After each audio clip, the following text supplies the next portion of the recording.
একটা কথা বলি, মনে রাখবেন, অন্যের চোখের পানির উপরে নির্মিত ঘর কখনো সুখের হয় না। অন্যের চোখের পানির উপরে নির্মিত ঘর কখনো সুখের হয় না। অন্যের মনে আঘাত দিয়ে বানানো অট্টালিকায় কখনো শান্তির ছোঁয়া আসবে না। যদি শান্তির ছোঁয়া আনতে চান, মানুষকে সম্মান দিন, মানুষকে ভালোবাসুন, আল্লাহর দিকে তাকিয়ে আল্লাহর সৃষ্টিকে সম্মান দেন, আল্লাহর দিকে তাকিয়ে আল্লাহর সৃষ্টিকে ভালো রাখেন। আপনি অন্যকে ভালো রাখার ব্যবস্থা করেন সাধ্যমতে, আল্লাহ তাআলা আপনাকে ভালো রাখার ব্যবস্থা করে দিবেন। সুবহানাল্লাহ। আল্লাহ পাক বলছেন, আমি চাইলেই দুঃখ সুখ হবে, আমি চাইলেই অশান্তি শান্তি হবে। তা আমি চাইবো কখন জানো? আগে তোমার কাছে আমি দুইটা জিনিস যদি দেখি, তারপর আমি চাইবো। আল্লাহ কোন দুইটা জিনিস? আল্লাহ পাক বলে, হা হুতাশ ছাড়া, আফসোস করা ছাড়া সবর করে থাকো, শুয়ে থাকো, ধৈর্য ধারণ করো, সহ্য করো, আমি আল্লাহর নেক্সট হুকুম আসা পর্যন্ত অপেক্ষা করো। এই সময় পর্যন্ত হা হু করতে পারবা না, সাহায্য চাইতে পারবা আমার কাছে। আল্লাহ আমাকে ধৈর্য ধারণ করার তৌফিক দান করো, আল্লাহ আমাকে সহ্য ধারণ করার তৌফিক দান করো, আল্লাহ আমাকে সহ্য করার তৌফিক দান করো, আল্লাহ আমাকে মেনে নেওয়ার তৌফিক দান করো, আল্লাহ আমাকে মানায় নেওয়ার তৌফিক দান করো। এই দোয়া তুমি করতে পারবা। কিন্তু কেন করলা এইসব বলা যাবে না। যদি আমি তোমাকে দেখি এইরকম কোন কোয়ালিটি তোমার ভিতরে আছে, হে আমার বান্দারা মনে রাখবা, ওয়া ইন্নাহা লাকাবীরাতুন, নিশ্চয়ই এটা অনেক কঠিন কাজ, এটা যার তার পক্ষে সম্ভব না। আল্লাহই বলছেন ইল্লা, তবে আলাল খাশিন, যারা বিনয়ী, যারা নম্র, যারা ভদ্র, যারা প্রেমিক, যারা আশিক, যারা মুত্তাকিন, যারা মুমিন, তাদের জন্য এটা কঠিন নয়, এটা সহজ। সুবহান। একটু কঠিন হয়ে যাচ্ছে মনে হয় না?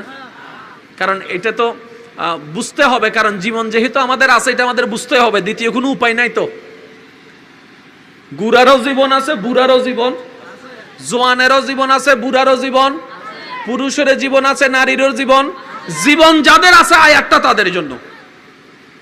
কারণ কবরের জগতে এই আয়াত আর আসবে না কাজে। কথা বলেন না রে ভাই? কবরের জগতে এই আয়াত আর কাজে আসবে আই থিংক সো। এটা মনে হয় কবরস্থান। হ্যাঁ, আপনাদের অনেক পরিচিত এখানে আছে না নাই? জোরে বলেন না। এই যে পাশে কবরস্থান, এখানে কত ডক্টর আছে, কত ডাক্তার আছে, কত ব্যবসায়ী আছে, কত বাড়ির মালিক আছে, কত চাকরিজীবী আছে, কত প্রভাবশালী আছে, কত পাওয়ারফুল মানুষ আছে। অনেক গীবতকারীও এখানে শুয়ে আছে। এখানে আর এখানে পার্থক্য বেশি নয়, মাত্র 3 হাত। বাস 3 হাত নিচে আখেরাত, 3 হাত উপরে দুনিয়া। সুতরাং এত বেশি অহংকার, এত বেশি হিংসা, এত বেশি মানুষের ক্ষতি চাওয়ার কোনো অধিকারই আমাদের নাই। তাহলে যতই আমাদের জীবনে যাই কিছু আসুক, বিপদ থেকে বাঁচা যাবে? আমাদের জীবনে বিপদ থেকে বাঁচতে পারবো না। কষ্ট থেকে বাঁচতে পারবো? দুঃখ থেকে বাঁচতে পারবো?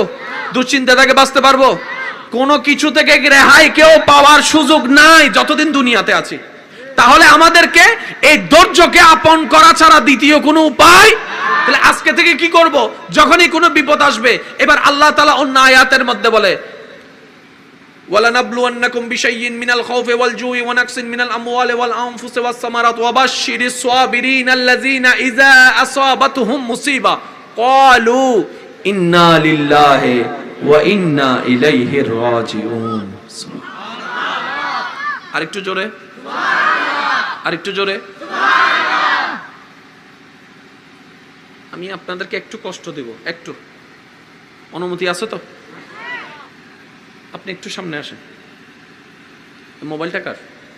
আপনার? এটা আমাকে দিয়ে দেন। এবার এই মোবাইলের মধ্যে আমার ভাইজানের মেমোরি কার্ড আছে না? অনেক ছবি, অনেক স্মৃতি আছে না? এবার আমি যদি মোবাইলটা ওনার থেকে নিয়ে ফেলি, উনি কি খুশি হবে নাকি কষ্ট পাবেন? জোরে বলেন। কষ্ট পাবেন। কেন জানেন? কারণ মোবাইলটা ওনার।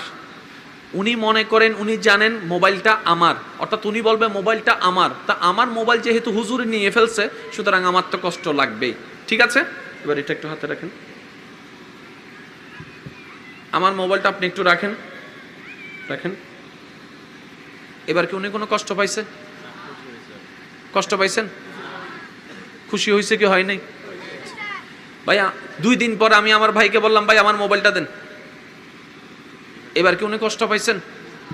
এবার কি উনি কোনো কষ্ট পাইছেন? এবারে ওনাকে জিজ্ঞেস করেন, গতকালকে আপনার মোবাইল নিয়েছে, আপনি কষ্ট পেয়েছেন, এর পরের দিন মোবাইল নিয়েছে, আপনি কষ্ট পান নাই কেন? আমার ভাই একটা উত্তর দিবেন, এর আগের দিনের মোবাইলটা আমার ছিল, শব্দটা একটু খেয়াল করবেন, আমার ছিল, পরের দিনের মোবাইলটা তো আমার ছিল না। এই যত কষ্ট সব এই আমি আর আমার, এই দুইটা শব্দ থেকে যদি মনকে মুক্ত করে ফেলতে পারেন, আপনার মন শান্তির ঘরে বসবাস করবে।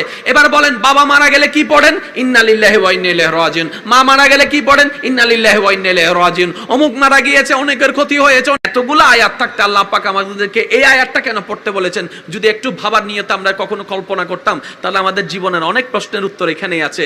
রব্বে করিম বলে, তোমার বাবা যদি মারা যায়, সন্তান হিসাবে তুমি বলো ইন্না লিল্লাহি ওয়া ইন্না ইলাইহি রাজিউন। যাকে আমি এতদিন আমার বাবা নামে চিনেছি, আসলে উনি আমার আসল বাবা নয়, উনি আমার আসল বাবা নয়, উনি আমার আসল নয়, উনি আমার বাবা নয়।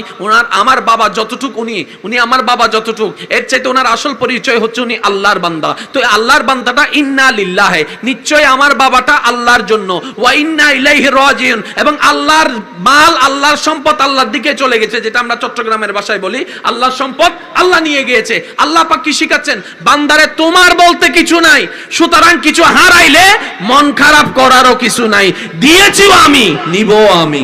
সুবহান। আমি কি বুঝাতে পারছি কথা? এবার দেখেন, যত জামিলা সব আমি এবং আমার। কয়টা শব্দ বলেছি? এই দেখেন, এই চিনস আমি কে?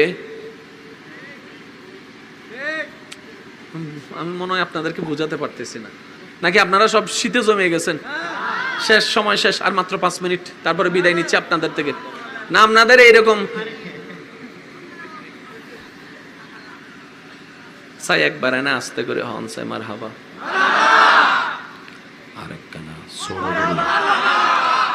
এবার গুনাতে রাসূল ফজুম সাহেব একগুনে মিলি ফরন চাই মারহাবা মারহাবা দয়ালে নবী মারহাবা মারহাবা মারহাবা প্রাণের নবী মারহাবা মারহাবা মারহাবা দয়ালে নবী মারহাবা মারহাবা মারহাবা প্রাণের নবী মারহাবা নূরের নবী মারহাবা প্রাণের নবী। যার যত শক্তি আছে একবার হন মারহাবা। একদম একদম ঠান্ডা মাথায় শুনবেন। দুইটা শব্দের কথা বলেছি, একটা আমি, একটা আমার। পৃথিবীতে যত ঝামেলা আছে আপনি যদি একটু ঠান্ডা মাথায় দেখেন, দেখবেন যে এই দুইটা শব্দই আছে, আমি এবং আমার। আমি এবং আমার। আপনি স্বামী স্ত্রীর সম্পর্কের জামিলার ভিতরে দেখেন, দেখবেন যে এই দুইটাই জামিলা, হয়তো আমি নয়তো আমার। জাগার জামিলা হয়তো আমি নয়তো আমার।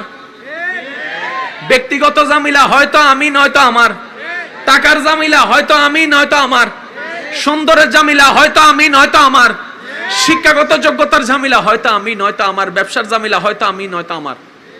আর আল্লাহ তাআলা বলছেন, হে আমার বান্দা, যখন তুমি মায়ের পেট থেকে দুনিয়াতে এসেছো, তুমি সাথে কি নিয়ে গিয়েছো? আল্লাহ, আমি তো কিচ্ছু আনিনি। হে আমার বান্দা, তাহলে তুমি কিছুই যখন সাথেই নাওনি, সুতরাং তোমার তো হারানোর ভয় নাই, কারণ তুমি গিয়েছো খালি হাতে। সুতরাং তোমার অহংকার করার কিছু নাই। তুমি গিয়েছো খালি হাতে, সুতরাং তোমার হিংসা করার কোনো অধিকার নেই। বান্দারে, একটা কাপড়ও তো নিতে পারোস নাই সাথে। বান্দা বলে যে হ্যাঁ, কথা তো সত্য, আমার বলতেই তো আসলে কিছুই নাই। এবার রব্বে করিম বলে, বান্দা তুমি তো আমার আমার শব্দটার দিকে ফোকাস দিয়ে অনেক অহংকার, অনেক হিংসা করেছো। একটু নিজের দিকে ভাবো তো, তুমি যে শরীরটাকে আমার বলে দাবি করছো, সেই শরীরে দেখার চোখগুলা দিয়েছে কে? আল্লাহ তুমি দিয়েছো। ধরার হাতটা দিয়েছে কে? আল্লাহ তুমি দিয়েছো। এই শরীরের ভিতরে নিঃশ্বাস নেওয়ার জন্য ক্যাপাসিটি দিয়েছে কে? আল্লাহ তুমি দিয়েছো। এই কলিজা, এই কিডনি সবকিছু দিয়েছো কে? আল্লাহ তুমি দিয়েছো। আল্লাহ সবকিছু তো তুমি দিয়েছো। রব্বে করিম বলে, বান্দা সবকিছু তো আমারই দান, তোমার বলতে তো কিছু নাই। সুতরাং তুমি, বান্দাটাও আমার, তোমার নিজের অস্তিত্ব বলতে কিছুই নাই। সুতরাং আজকে থেকে কোনো অহংকার করার দরকার নাই, হিংসা করার দরকার নাই, অন্যের উন্নতি দেখে তোমার মনে জ্বালা করার দরকার নাই। ওইটাও আমার বান্দা, তুমিও যেমন আমার বান্দা। আমার যারে মন চায়, যখন মন চায়, যা মন চায় আমি রব আতা করব, দান করব। কারো কোনো খুশি হওয়া ছাড়া রাগ করার দ্বিতীয় কোনো উপায় নাই, তবেই তুমি নিয়ামত পাবে। বলেন সুবহানাল্লাহ।